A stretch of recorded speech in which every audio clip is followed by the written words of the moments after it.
This is my Whirlpool Duet washing machine, and I'm going to show you how I remove the front panel to work on the drain.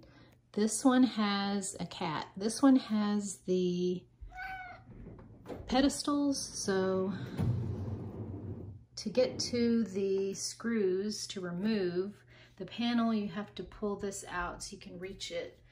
There are some screws on the pedestal attachment, but the ones that you want are at the very bottom of the washing machine itself, and they have hexagon shape. You can take them off with an Allen wrench or a hex key.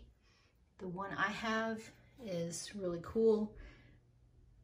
It's a multi-tool, so it has all different sizes on it, and so you got to find the one that fits and take those out. And the reason I'm making this video is because all the other videos show it with the panel already removed.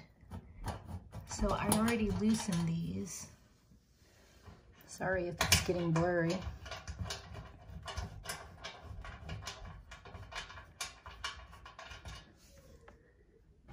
So there's 1, 2, 3 screws. Again, they look like this.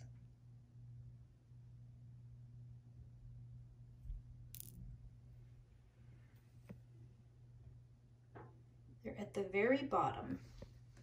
So then reach under and off the panel comes to expose the inside. And this is where if you need to clean your drain, that's it, which I do need to clean my drain because it's giving a funky smell right now. And that's how you take the panel off. Hope this is helpful.